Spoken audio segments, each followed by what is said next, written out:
Over the last few years, there's been a lot of talk about carbon in our environment.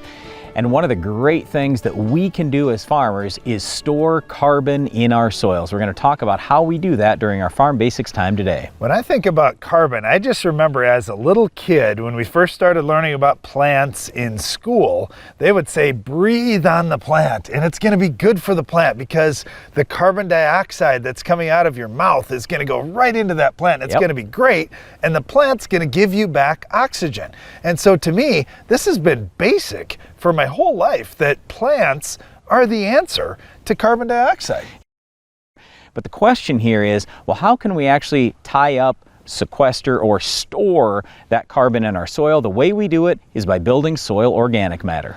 Again, here's the great thing. So as that plant takes in the carbon dioxide and it gives back the oxygen, where does the carbon go? Well, a lot of that carbon, you think about that plant, there's half the plant above ground and half the plant below ground. If we can get a big root system underneath whatever crop we're growing out there, and we leave that root system to break down in the soil, we build organic matter levels up. That's one of the ways, anyway, that we can build organic matter levels up, is socking more carbon into the ground. It's a great...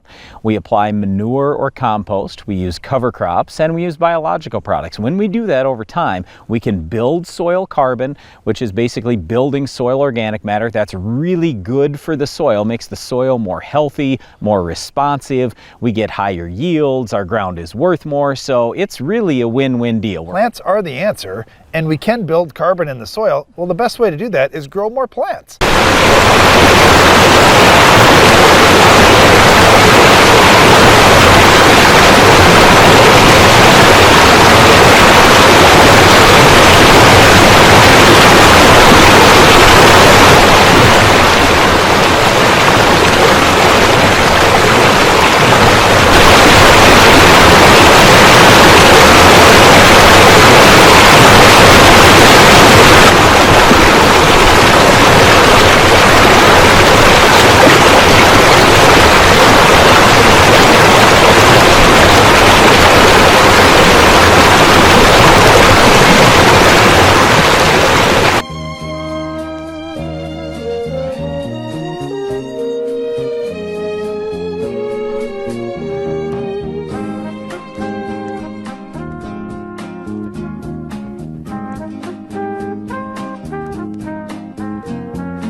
Lately, blue skies have been hard to find in the Junction Road Parklands, as well as in many other parts of Australia.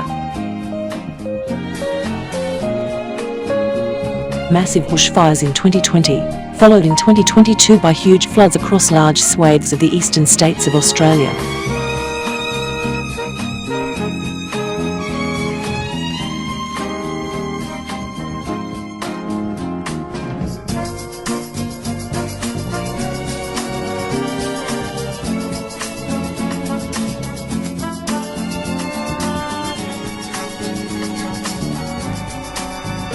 And a winter that seems to never end.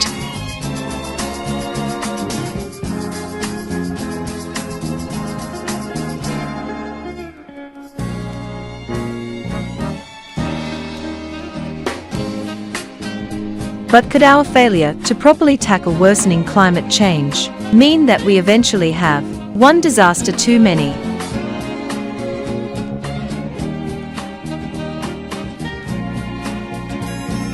A financial collapse, triggered by any one of a number of things, linked to worsening climate change caused disasters. Governments debasing the currency in an effort to pay for the next climate disaster.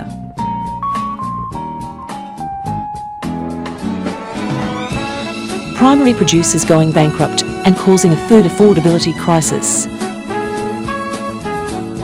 Insurers no longer providing affordable insurance.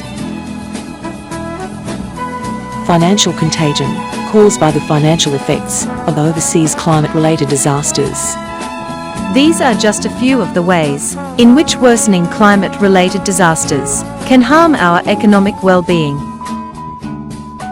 We need all the soil carbon we can get. So better management and understanding of the carbon cycle is a good starting point to help reduce the chances of climate danger. Benchmarking of historical soil carbon levels, which would have existed at a time of more stable climate.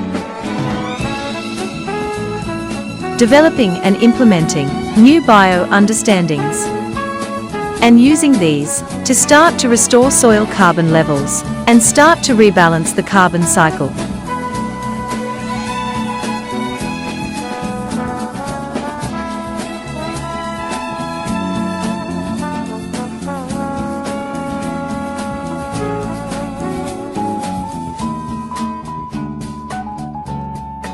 Community soil carbon core measurement, demonstrating soil carbon progress.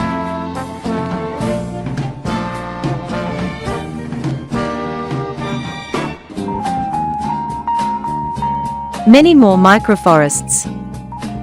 Not only do these tiny densely planted forests actively build soil carbon, they are also extremely effective in providing summer cooling. The 2 microforests in the Junction Road Parklands have been temperature checked and are starting to provide 4 degrees of cooling after just 4 years of growth. Smart species selection. Wattles are legume trees that can create soil carbon as well as summer cooling. They need to be used far more extensively, particularly within microforests.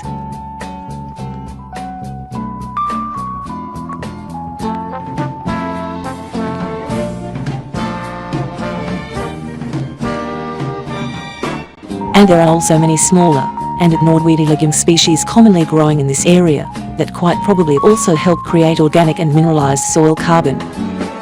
Legumes can create 30% more soil carbon than other plants, possibly including mineralized soil carbon. This form of soil carbon becomes a part of the soil and stays underground for decades.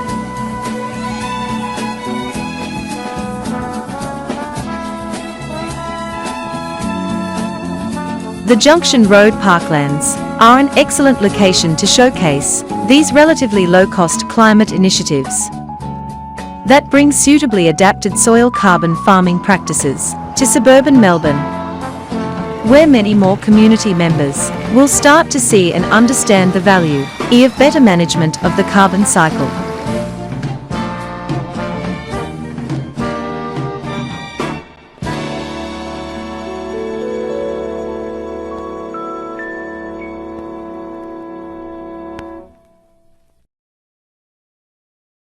We need to start to look at the world in a different way.